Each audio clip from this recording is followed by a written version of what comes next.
Jesus Nazareno, sinasamba ka namin, pinipintuho ka namin. Aral mo ang aming buhay at kaligtasan, Nuestro Padre Jesus Nazareno, iligtas mo kami sa kamatayan.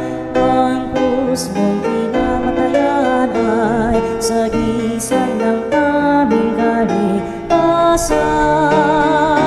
Nuestro Padre Jesus Nazareno, dinarangal ka namin. Nuestro Padre Jesus Nazareno, inulwalhati ka namin. Nuestro Padre Jesus Nazareno, inarangal ka namin. Nuestro Padre Jesus Nazareno, inulwalhati ka namin. Ng Panginoon, umawit ng kagalakan at tugtugin ang gitara at ang kaaya-ayang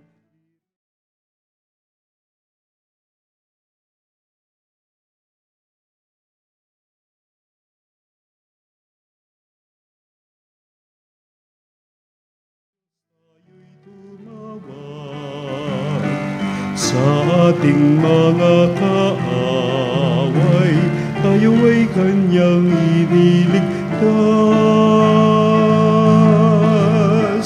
Purihin ang Panginoon, umawit ng kagalakan-ayang lira. Ninyo ang trumpeta. Sa ngalan ng Ama, ng Anak, at ng Espiritu Santo. Amen. Ang pagpapala ng ating Panginoong Jesucristo, ang pag-ibig ng Diyos Ama, at ang pakikipagkaisa ng Espiritu Santo, naway sumainyong lahat. At sumayo rin. Patuloy ho natin ipagdasal sa banal na misang ito ang ating mga panalangin na pinabot sa ating himpilan at sa ating programa. Kaya naman, upang tayo maging marapat gumanap sa banal na pagdiriwang, aminin natin ang ating pagkukulang at agawang pagkakasala. Inaamin ko Sa makapangyarihang Diyos at sa inyo mga kapatid, na lubha akong nagkasala sa isip, sa salita, sa gawa, at sa aking pagkukulang. Kaya'y sinasamo ko sa mahal na Birheng Maria, sa lahat ng mga anghel at mga banal, at sa inyo mga kapatid, na ako'y panalangin sa Panginoong ating Diyos. Kawaan tayo ng makapangyarihang Diyos, patawarin tayo sa ating mga kasalanan, patubayan tayo sa buhay na walang hanggan. Amen. Panginoon, kaawaan mo kami. Panginoon, kaawaan mo kami. Kristo, kaawaan mo kami. Kristo, kaawaan mo kami. Panginoon, kaawaan mo kami. Panginoon, kaawaan mo kami. Manalangin tayo. Ama naming makapangyarihan, ipagkaloob mong kami magkamit kailanman ng kalusugan at kagalingan sa aming katawan at kalooban. Pakundangan sa pagdalangin ng laging Birheng si Santa Mariang Mahal, kami naway mahango sa hapis sa kasalukuyan at makinabang sa kalwalhatiang walang katapusan. Sa pamamagitan ni Jesucristo, kasama ng Espiritu Santo, magpa sa walang hanggan. Amen. Pagbasa mula sa aklat ng Levitiko. Sinabi ng Panginoon kay Moises nang sila'y nasa bundok ng Sinai, bibilang kayo ng 7 taon ng pamamahinga, 7 tigpipito, 49 na lahat. Pagkalipas nito, sa 10 araw ng 7 buwan, araw ng pagtubos, hihipan ng malakas ang mga trumpeta sa buong lupain. Sa ganitong paraan, itatangi ninyo ang 50 taon. Ipahahayag ninyong malaya ang lahat sa buong lupain. Ito'y taon ng inyong paglaya. Ang alipin ay babalik sa kanyang sariling tahanan at ang lupaing na ipagbili ay isasauli sa dating may-ari. Sa taong iyon, huwag kayong magtatanim sa inyong bukirin. Huwag din ninyong aanihin ang bunga ng mga halaman na kusang tumubo, sapagkat ito'y taon ng pagdiriwang at itinalaga para sa atin. Ang inyong kakanin ay bunga na tuwirang pinitas sa bukid. Sa taong iyon, bawat isa sa inyo'y babalik sa kanyang ari-arian. Kung magbibili kayo o bibili sa inyong kapwa, huwag kayong mandadaya. Magbabayad kayo ayon sa dami ng taon mula sa huling taon ng paglaya, at magbibili naman ayon sa dami ng taon ng pamumunga bago dumating ang sunod na taon ng paglaya. Pagdami ng taong natitira pa, mataas ang halaga. Kung iilang taon na ang natitira, mas maliit ang halaga, sapagkat ang batayan ay ang dami ng pag-aani. Maging tapat kayo sa isa't isa at matakot sa akin. Ako ang Panginoon, ang inyong Diyos. Ang salita ng Diyos. Salamat sa Diyos. Salmong tugunan. Naway magpuri sa iyo ang lahat ng mga tao. Naway magpuri sa iyo ang lahat ng mga tao. O Diyos, pagpalain kami kahabagan, kami Panginooy iyong kaawaan, upang sa daigdig mabatid ng lahat ang iyong kalooban at ang pagliligtas. Naway magpuri sa iyo ang lahat ng mga tao. Naway purihin ka ng mga nilikha, pagkat matuwid kang humatol sa madla. Ikaw ang patnubay ng lahat ng bansa. Naway magpuri sa iyo ang lahat ng mga tao. Nag-aning mabuti ang mga lupain. Pinagpala kami ng poon, Diyos namin. Ang lahat sa amin iyong pinagpala. Naway igalang ka ng lahat ng bansa. Naway magpuri sa iyo ang lahat ng mga tao.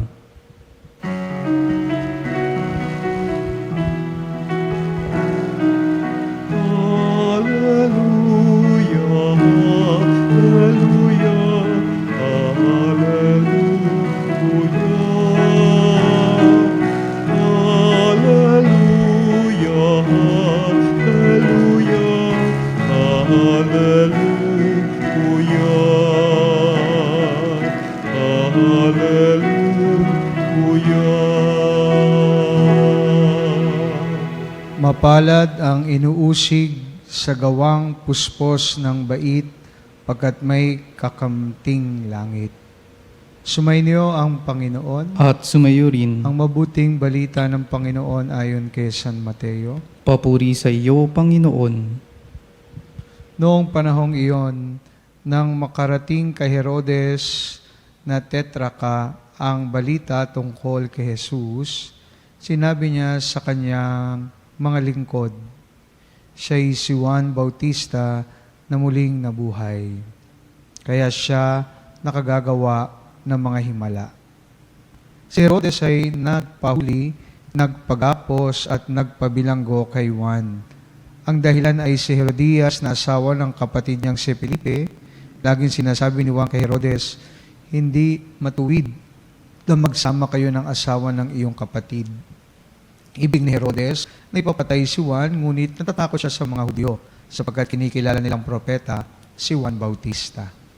Nang dumating ang kaarawan ni Herodes, sumayaw sa harapan ng mga panauhin ng anak ni Herodias. Labis na nasihan si Herodes, kaya't isinumpa niyang ibibigay sa dalaga ang anumang hingin nito. Sa udyok ng kanyang ina ay sinabi ng dalaga, ibigay ninyo sa akin ngayon din ang isang pinggan, ang ulo ni Juan Bautista.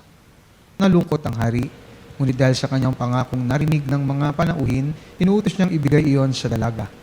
Kaya't pinapuhutan na si Juan sa bilangguan. Inilag ang ulo sa isang pinggan at ibinigay sa dalaga. Dinala naman ito ng dalaga sa kanyang ina. Dumating ang mga alagad ni Juan, kinuha ang kanyang bangkay at inilibing pagkatapos. Ibinalita nila ito kay Jesus. Mga kapatid, ang mabuting balita ng ating kaligtasan. Pinupuri ka namin, Panginoong Kristo.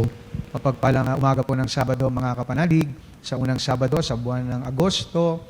Pasalamat tayo sa Panginoon sapagkat tayo po ay muling nagkatipon at nakapag-aalay ng banal na misa ngayong umagang ito at ginugunita po natin ang mahal na Birhen.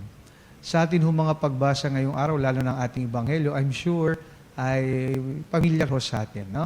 Ang narinig natin na kung saan ay inilahad ni San Mateo ang dahilan ng pagkamatay ng isa sa mga tinatangi at dakilang propeta na isinilang na si Juan Bautista. Siguro hindi lang ako, tayong lahat, di ho ba? Kapag may mga maling nagawa tayo sa ating buhay, kinukonsensya ho tayo, di ba? At kung minsan may mga pagkakataon sa gabi, hindi tayo nakakatulog dahil dun sa guilt na ating nararanasan na pumapawi o nagbibigay dahilan ng takot at lungkot sa ating puso dahil meron tayong maling ginawa. No? Si Herodes ay ganoon din ang karanasan sa narin natin ngayong araw na ito sa Ebanghelyo. Kala niya si Jesus, si Juan Bautista na muling nabuhay. Kaya meron siya pangyarihan na gumawa ng himala.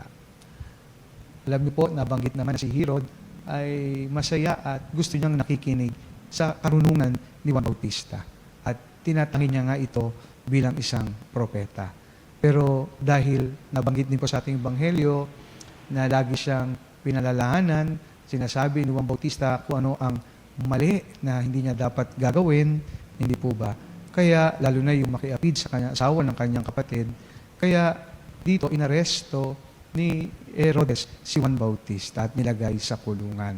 At narinig natin sa isang pagdiriwang, although kahit labag sa kanyang loob, pero dahil nakapagbigay na siya ng pangako at salita, no? Pinagbigay niya ang hiling ng anak ni Herodias, no? Kung saan ay hiling ang kanyang ulo na ilagay sa isang pinggan na nagudyat sa katapusan ng buhay ni Juan Bautista. Alam po natin ang mensahe, nanindigan po sa katotohanan, pinagtanggol ni Juan Bautista ang katotohanan, at ibinigay ang kanyang buhay para sa katotohanan.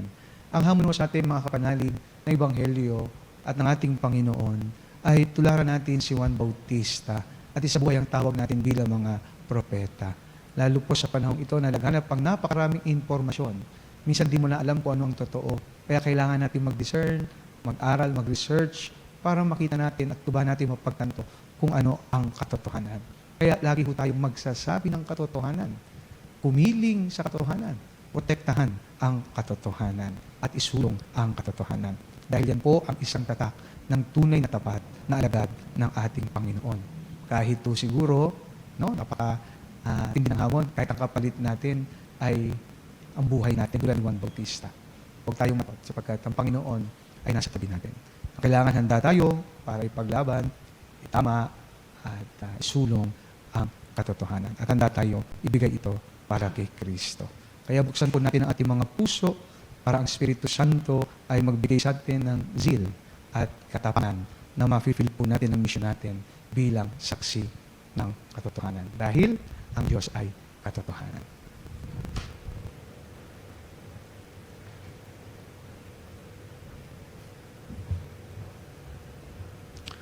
Natitipon tayo kay Kristo na nagwagi laban sa lahat ng kasamaan. Lakas loob tayong lumapit sa Ama kasabay ng ating mga panalangin. Panginoon, dinggin mo ang aming panalangin. Panginoon, dinggin mo ang aming panalangin. Ang simbahan naway mapanibago at magbigay saksi sa mga tamang pinahalagan sa buhay upang makatulong na maitindig ang mundong nasadlak sa kasala. Manalangin tayo sa Panginoon. Panginoon, dinggin mo ang aming panalangin. Ang mga nagdirigmang mga bansa naway matutong mamuhay sa pagkakasundo at pagtutulungan para sa papanumbalik ng kapayapaan sa daigdig. Manalangin tayo sa Panginoon. Panginoon, dinggin mo ang aming panalangin. Atin nawang itaguyod ng buong puso ang katotohanan at labanan ang tatago at ilalim na impluwensya ng kasamaan. Manalangin tayo sa Panginoon. Panginoon, dinggin mo ang aming panalangin. Ang mga may sakit naway tumanggap ng kasiyahan ng pag-ibig ng Diyos mula sa mga taong kumakalinga sa kanila. Manalangin tayo sa Panginoon. Panginoon, dinggin mo ang aming panalangin. Ang mga tapat na yumao naway makarating sa pangakong walang hanggan. Manalangin tayo sa Panginoon. Panginoon, dinggin mo ang aming panalangin. Sama natin ngayon sa ating mga panalangin, ating mga pansariling kahilingan at lahat ng intensyon ng misang ito.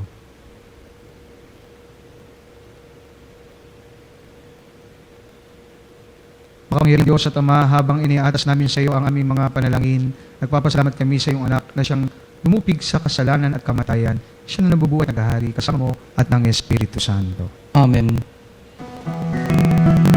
Ang ibig mo, ang amo, lahat ng ito'y nagmula sa iyo. Muling ihahandog sa iyo, buong puso mong ilalay sa iyo. O Diyos, ang iyon, lahat ay biyaya kami ang buhay at kakayahan. Ito'y para lamang sa iyong kalwalhatian. Ito'y malamang sa iyong kalwalhatian. Manaling kayo mga kapatid upang itong ating paghahain ay kalugdan ng Diyos ang mga makapangyarihan. Tanggapin nawa ng Panginoon itong paghahain sa iyong mga kamay, sa uriyan niya at karangalan sa ating kakinabangan at sa buong sambayanan niyang banal. Ama naming lumikha, ang iyong nagkatawang taong anak ay tumulong nawa sa aming ginagawa upang na iniwan ni Maria, nang di bumawas, kundi lalo pang nagpanap sa pagkabirhen, ay magpaging dapat na kalugdan mo ang aming paghahain sa kapagpapatawad ng mga kasalanan, sapagkat siyang Panginoong kasama mo at ang Espiritu Santo magpa sa walang hanggan. Amen. Sumainyo ang Panginoon. At sumayo rin, Itaas sa Diyos ang inyong puso at diwa. itinaas na namin sa Panginoon, Pasalamatan natin ang Panginoong ating Diyos. marapat na siya ay pasalamatan. Ama naming makapangyarihan, tunay marapat na ikaw ay aming pasalamatan. Bukod mong pinpalang maging ina ni Jesucristo, ang mahal na birheng nagpupuri at nagagalak sa iyo. Ikaw ang gumawa ng tanang dakilang bagay, ikaw ang lumingap sa lahat kailanman. Nilingap mo ang mahal na birhen bilang iyong abang alipin na iyong binigyan ng tungkuling kumalinga sa anak mong manunubos namin. Kaya kaysa ng mga anghel ang sisiawit ng papuri sa iyo na walang humpay sa kalangitan, kami nagbubuni sa iyong kadakilan.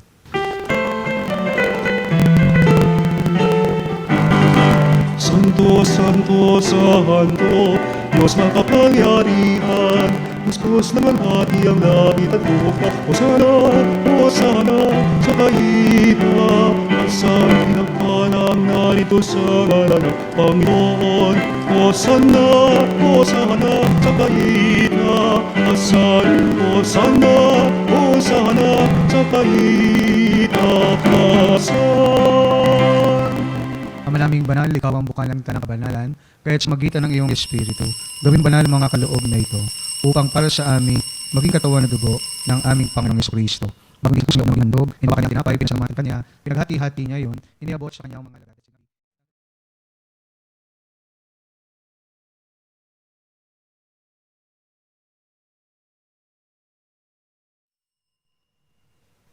Hindi naman nung matapos ang hapunan, inawakan niya ang kalis, muli kanyang pinasalamatan, inabot niya ang kalis sa kanyang mga lagad at sinabi, tanggapin ninyong lahat ito at inumin.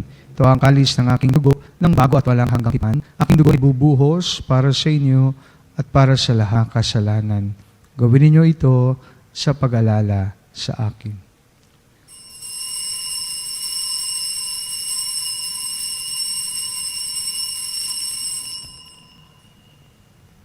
Pagmunyihin natin ang misteryo ng pananampalataya. Si Kristo'y namatay, si Kristo'y nabuhay, si Kristo'y babalik sa wakas ng panahon. Ang mga ginagawa namin ngayon ng pag-alala sa pagkamatay at muling pagkabuhay ng iyong anak.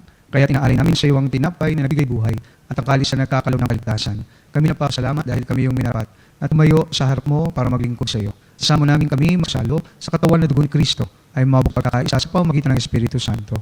Amalingapin mo ang iyong simbahang ganap sa buong daigdig. Pususin mo kami sa pag-ibig kaysa ni Leo aming Papa, ni Elias naming ubis na tanong. Alam mo rin, mga kapatid naming nahinay, na may pag-asang sila'y muling mabubuhay. Gayon din ang lahat ng mga pumanaw. Kawaan mo siya at patuloyin sa iyong kaliwanagan. Kawaan mo at pagitapatin kami lahat na makasalo sa iyong buhay na walang wakas. Kaysa ng malabiheng Maria na ina ng Diyos, na kabyakos niya ni San Jose. Kaysa ng mga apostol at ang lahat ng mga banal na namumulito sa daigdig ng kalugod-lugod sa iyo. May pagdiwang gawan namin ang pagpupuri sa karangal mo sa pamamagitan ng iyong anak na aming Panginoong Jesucristo. Sa pamamagitan ni Kristo, kasama niya at sa Kanya, ang lahat ng parangal at papuri ay Diyos amang makapangyarihan, kasama ng Espiritu Santo, magpa sa walang hanggan. Amen, Amen, Amen. Dumulog tayo ngayon sa ating Ama, sa panalangin ay tinuro sa atin ng ating Panginoon.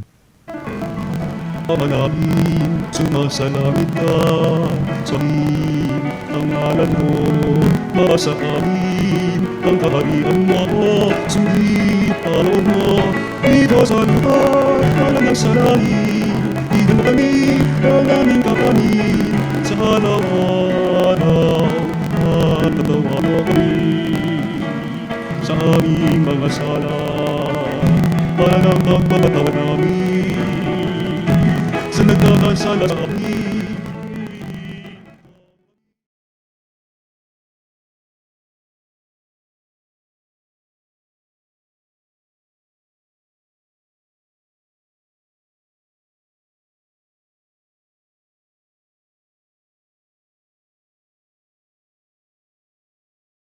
Naming sa Yesu Kristo. Sapagkat iyo ang kaharian at ang kapangyarihan at ang kapulihan, magpakailanman. Amen. Panginoong Yesu Kristo, sinabi mo sa mga apostol, kapayapaan ang iniiwan ko sa inyo, ang aking kapayapaan ang ibinibigay ko sa inyo. Tungyan mo aming pananampalataya at huwag ang aming pagkakasala. Pagkalooban sa inyo, ang aking kapayapaan at aming dakila, Lord, sa tukasama.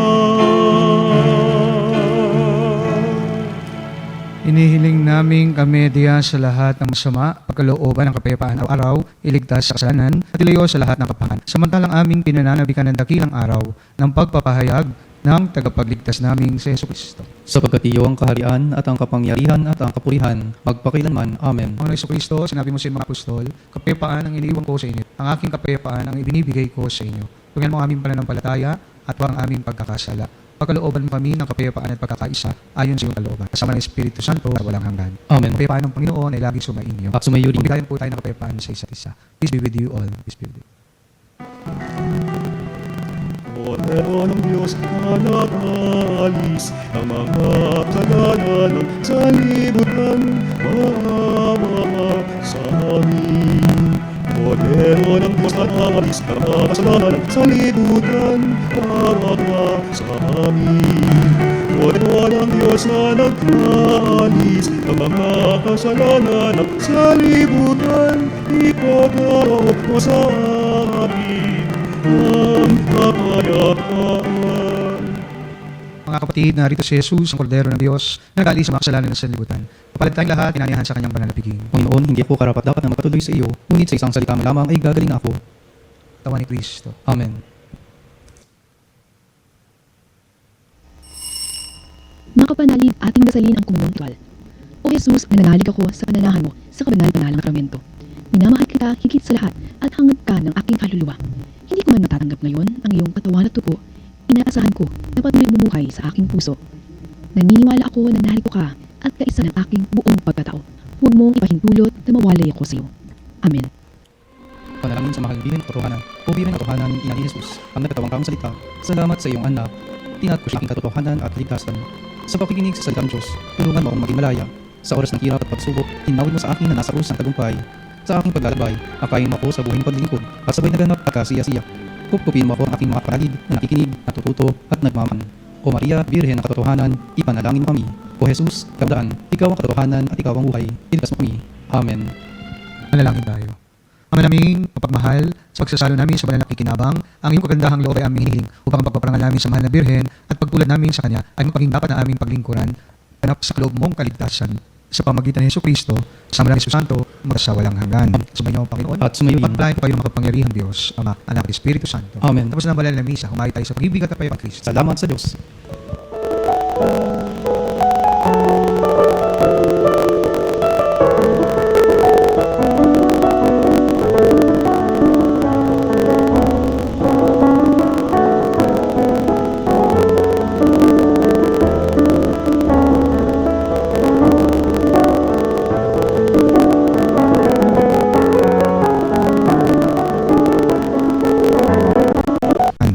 O Jesus, ikaw aming kapahanap ang buhay.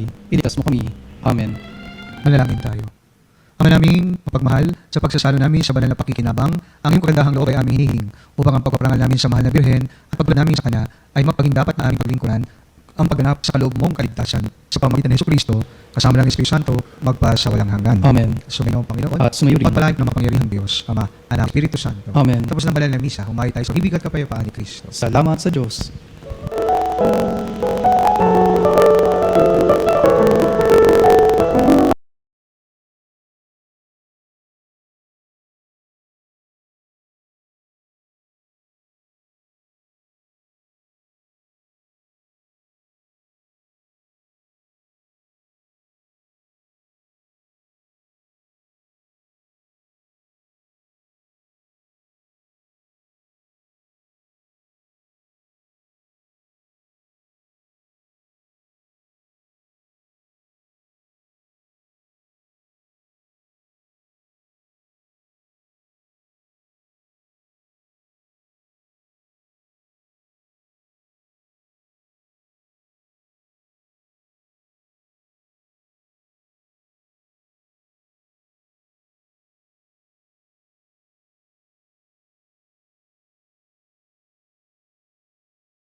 Panalangin pagbabasbas. Makapangyarihang Diyos na walang panalangin pagbabasbas. Makapangyarihang Diyos na walang hanggan. Ikaw ang aming Ginoon at butihing Ama. Sa iyong pagpapala, ipinagkaloob mo ang lakas sa aming kanaan. Tungayan mo po na may kagandahang loob ang iyong mga lingkod na may sakit at karamdaman. Ang mga nababalisa at nawawalan ng pag-asa, ang mga natatakot at nalumbay, ang mga may mga problema at pinagdaan ng hirap sa buhay, ang mga nasa bingit ng kamatayan. Pagalingin at alawin mo po sila sa nilang mga karamdaman at ibalik sa kalusugan at kagawatan ng loob upang mabuti ng iyong kabutihan at sila magpasalamat sa inyong lapangan. Hinihiling namin ito sa pamamagitan ni Kristo ang aming Panginoon. Amen. Ang sa panalangin. Panginoon, at kaming dalawin ang tahanan ito at lisin dari at makanira kapangyarihan ng kaaway. Mananawa ng manal, uulihin kami sa kapayapaan at sumawin nawang lagi ang iyong pagpapala. Hinihiling namin ito sa pamamagitan ni Kristo ang aming Panginoon. Amen. Gawa na ba tayo ng makapangyarihang Diyos ang kapanatagan loob at mapanuhay. Ang numero sa numero,